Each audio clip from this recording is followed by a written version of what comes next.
వి gold trusted gold buyers. మీరు తాకట్టు పెట్టిన బంగారాన్ని విడిపించి ఈ రోజు ఉన్న మార్కెట్ ధరకు కొనబడును.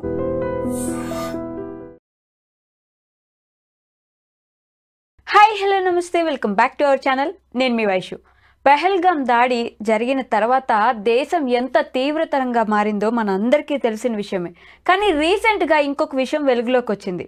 మన దగ్గర ఉంటూ మన ఇండియాలో యూట్యూబర్గా కొనసాగుతూ కూడా పాకిస్తాన్ వాళ్ళకి సపోర్ట్ చేస్తూ, పాకిస్తాన్లో ఒక లవ్ స్టోరీ నడుపుతూ పాకిస్తాన్ వాళ్ళకి సపోర్ట్ చేస్తూ ఆవిడ వెలుగులోకి వచ్చిన విషయం తెలిసిందే.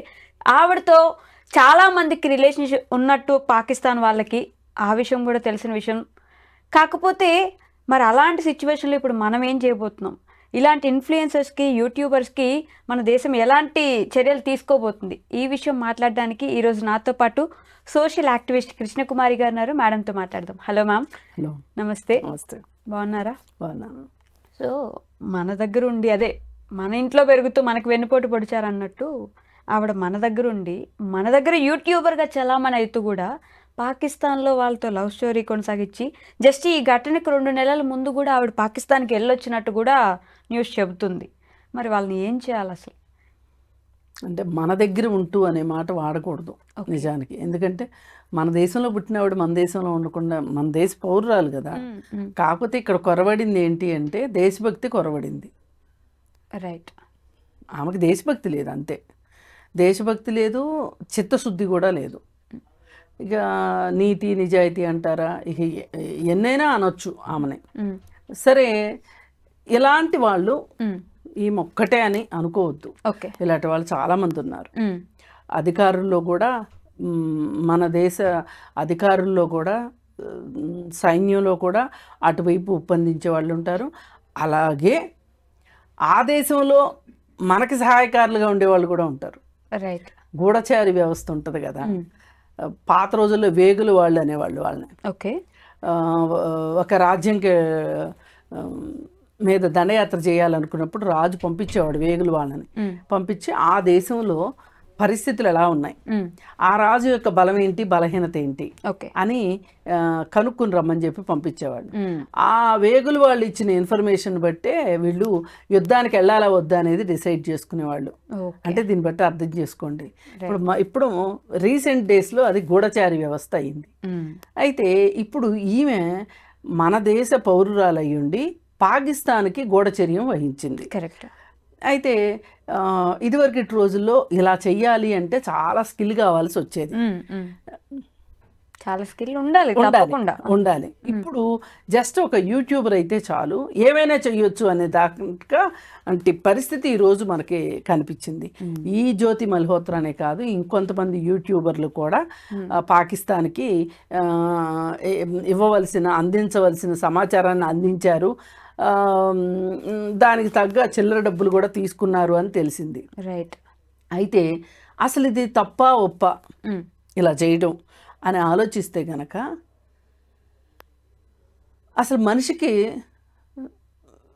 స్వార్థం వచ్చినప్పటి నుంచి, నాకు ఇది కావాలి అనిపించినప్పటి నుంచి, ఇది తిండి దాచుకోవడమా, డబ్బులు దాచుకోవడమా, లేకపోతే తన కుటుంబ సభ్యుల్ని రక్షించుకోవటమా, ఇలా కారణం ఏదన్నా కానివ్వండి, ఒక వ్యక్తి తనను తాను రక్షించుకుంటానికి, తనకు తాను బాగుపడటానికి, ఇంకొకరిని కొల్లగొట్టడానికి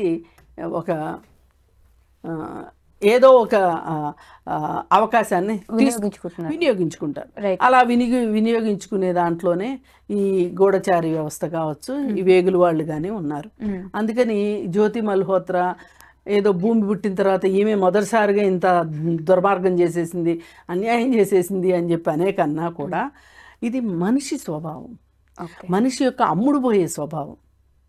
ఈ మనిషి అమ్ముడుపోయే స్వభావమే ఆమెని ఈ స్థితికి దిగజార్చింది. దేశాన్ని అమ్మేయచ్చా? దేన్నైనా అమ్మేస్తారు వాళ్ళు, దేన్నైనా అమ్మేస్తారు.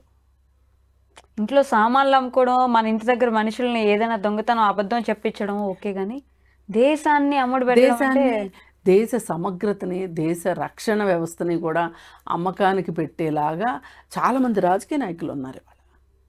వాళ్ళతో పోలిస్తే వీళ్ళంతా అన్నట్లుంటారు.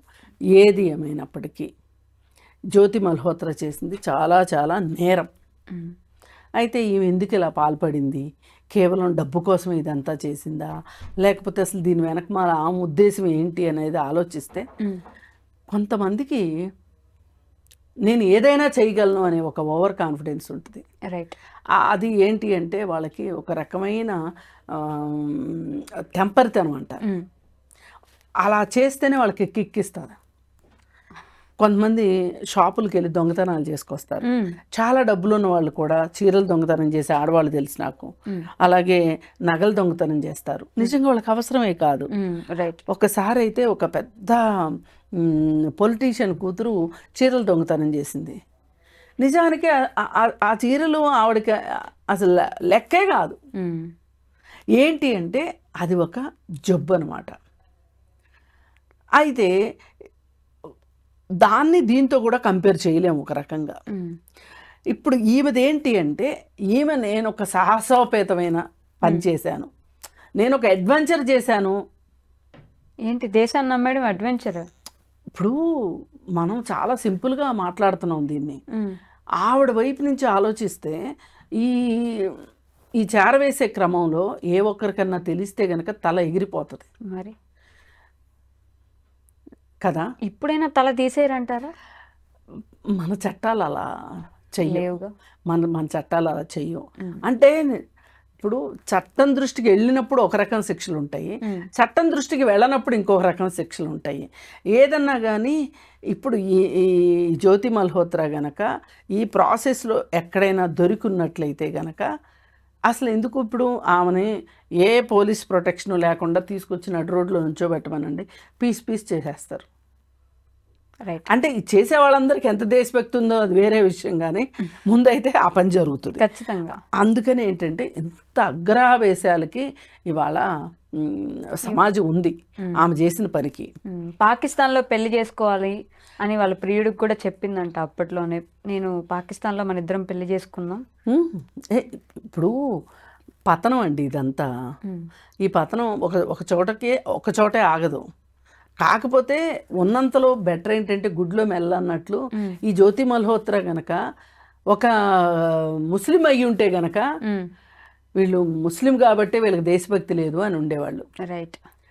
ఇప్పుడు ఆమె హిందువే కదా, హిందూ మతానికి చెందిందే కదా. మరి ఈవిడ చేసింది, మరి ఆ మాట అనగలుగుతామా? ఇప్పుడు అనలేము. అందుకని ఒక రకంగా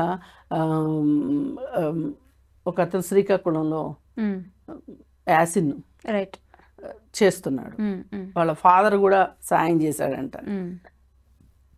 ఎందుకు చేస్తున్నారు వీళ్ళు? వీళ్ళని ప్రేరేపిస్తుంది మతం ఒక్కటేనా? మతం కోసమే చేస్తున్నారా వీళ్ళు? డబ్బుల కోసం చేస్తున్నారా? ఇందాక నేను అన్నట్లు ఒక మానసిక తృప్తి కోసం చేస్తున్నారా అనేది ఎవరికి వాళ్ళకి విడివిడిగా ఉంటాయి.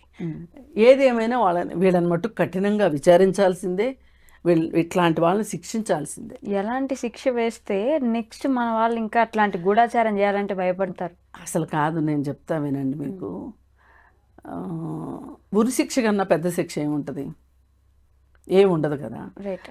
ఇప్పుడు నిర్భయ నిందితులకి ఉరి శిక్ష వేశారు, మరి అత్యాచారాలు ఆగాయా? ఆగలేదు. అందుకని ఒక మనిషిని కంట్రోల్ చేయగలిగే శిక్షలు ఉన్నాయి అని అంటే నేను నమ్మను. రైట్. అంటే ఏది ఆపలేదు. కాకపోతే ఇక్కడ కావాల్సింది ఏంటి అంటే ఏ వ్యక్తికైనా నేనేం చేస్తున్నాను, ఎందుకు చేస్తున్నాను, ఎవరి కోసం చేస్తున్నాను అనేది ఉండాలి. అది ఉంటే ఇంత దారుణం చేస్తారని అనుకోలేము. రైట్. ఈమె సమాచారాన్ని ఇవ్వడం వల్లనే అంత పెద్ద దాడి జరిగింది అంటే కూడా నేను నమ్మను, ఒప్పుకోను. ఎందుకంటే ఈమె ఒక చెయ్యి వేసింది అంతే. చాలా కారణాలు ఉన్నాయి ఆ పహల్గాము జరగడానికి. అసలు లోకల్ పీపుల్ సపోర్ట్ ఉంది. అసలు లోకల్ పీపుల్ ఎందుకు సపోర్ట్ చేస్తున్నారు, ఇది ప్రభుత్వం ఆలోచించాలా అక్కర్లేదా? ఆలోచించాలి కదా.